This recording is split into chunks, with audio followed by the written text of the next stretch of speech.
Olá, hoy quiero empezar esta meditación leyendo San Juan, capítulo 4, versículo 20. San Juan, capítulo 4, versículo 20, que habla así. La mujer samaritana hablando con Jesús. Nuestros padres adorarán en este monte, y vosotros decís que en Jerusalén es el lugar donde se debe adorar. Jesús le dijo, mujer, créeme que la hora viene cuando ni en este monte, ni en Jerusalén adorarás al Padre. Vosotros adoráis lo que no sabéis. Nosotros adoramos lo que sabemos, porque la salvación viene de los judíos. Mas la hora viene, y ahora es, cuando los verdaderos adoradores adorarán al Padre en espíritu y en verdad, porque también el Padre tales adoradores busca que le adoren. Dios es espíritu, y los que le adoran en espíritu y en verdad es necesario que adoren.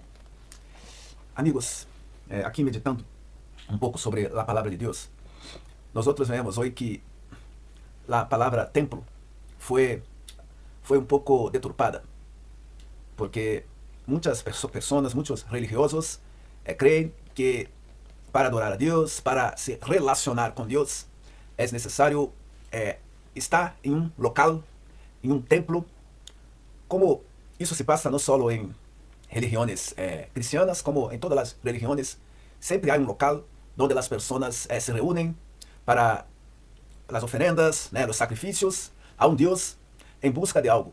Pero la palabra de Dios habla que el templo no es este local. Entonces, a mí me gustaría de ubicar un poco en la historia, hablar un poco lo que es el templo, lo que significa la palabra templo, su origen, a luz del cristianismo.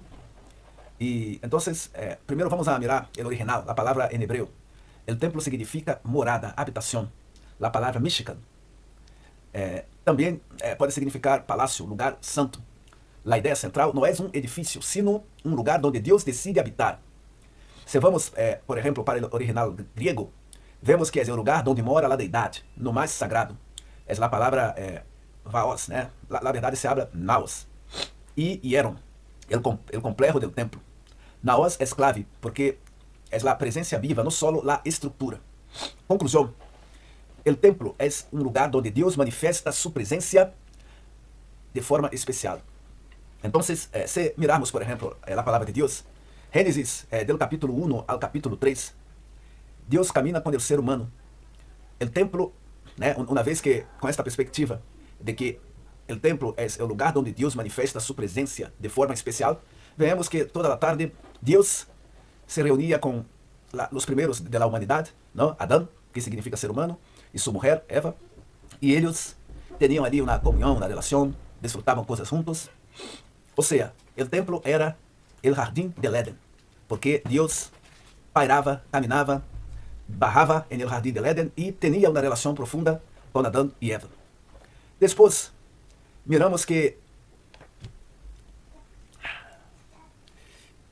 cuando llega el tiempo de Moisés, y donde Dios usa a Moisés para libertar los israelitas del Egipto, entonces allí Dios orientó a ellos que construyesen un tabernáculo. Ellos aún no estaban en Israel, en la tierra prometida, estaban en el desierto, pero la presencia de Dios estaba con ellos a todo el momento, con señales, con maravillas, y principalmente el Espíritu de Dios estaba con Moisés. Y, por ejemplo, en Éxodo 25, versículo 8, habla, y harán un santuario para mí, y habitaré en medio de ellos. Entonces, el templo, cuando Moisés vivía, era el tabernáculo. Dios desciende y habita entre su pueblo. Presencia visible, nube de día, fuego de noche, gloria de Dios llena el lugar. Lugar específico, lugar santísimo. Solo el sumo sacerdote una vez al año. Dios quiere habitar con su pueblo, pero el pecado aún limita el acceso. Más adelante, con David y Salomón, empieza con David que reúne los recursos y después termina con Salomón que hace, que edifica el local. Es construido el primer templo. Entonces en 1 Reyes capítulo 8 y 2 Crónicas 7, el templo reemplaza al tabernáculo. O sea, se convierte en un local fijo, no móvil. Y la Biblia habla en 1 Reyes capítulo 8, versículo 11, que la gloria de Dios lo llena poderosamente. La gloria de Dios ha rellenado el local. Y a partir de ahí el pueblo comienza a confiar en el edificio. Y sabemos que llega un momento en la escritura que la presencia de Dios se retira del templo. Tanto que o templo foi, né? Le hicieron daño no solo una vez, lo destruyeron no solo una vez. Y es como si la presencia de Dios no está más en el medio de ellos, ¿vale? Pero Dios había hecho una promesa. Dios había hecho una promesa, ¿vale? Y nosotros sabemos que Dios hizo carne, ¿eh? Se convirtió en un ser humano, donde todos lo conocemos como Jesucristo. Jesucristo es Dios encarnado. Entonces, el templo, la presencia de Dios, no era un local, pero era una persona encarnada, una persona que toda la plenitud de Dios estaba dentro de ella, Jesucristo. Y Jesucristo, a partir de allí, es el verdadero templo. La presencia divina estaba visible, accesible, disponible para todos. Y nosotros sabemos que Jesucristo ha dicho, ¿no? En 3 días destruiré este templo y en 3 días lo levantaré. Y él estaba hablando de su cuerpo, ¿eh? Que él moriría por nuestros pecados y resucitaría en 3 días. Y a partir de ahí no hay más separación, no hay intermediarios humanos, ¿no?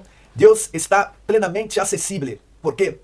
Porque la resurrección de Jesucristo ha empezado, las puertas del cielo se abrieron y ahora el Espíritu de Dios, que es la presencia de Dios, pasa a habitar en nosotros.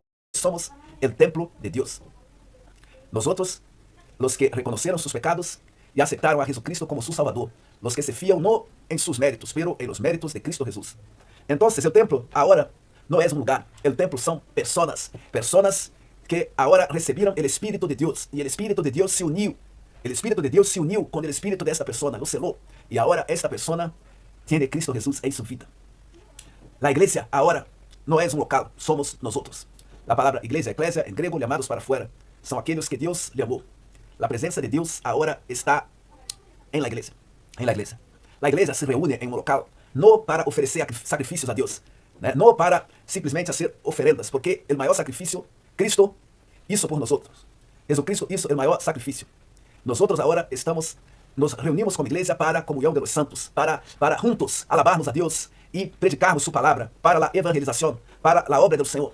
Si una persona que habla, yo he aceptado a Jesucristo, si ella piensa que está en un local, significa, ahora voy a tener comunión con Dios, yo necesito ir a la reunión de la iglesia en la ubicación X porque yo necesito de la presencia de Dios.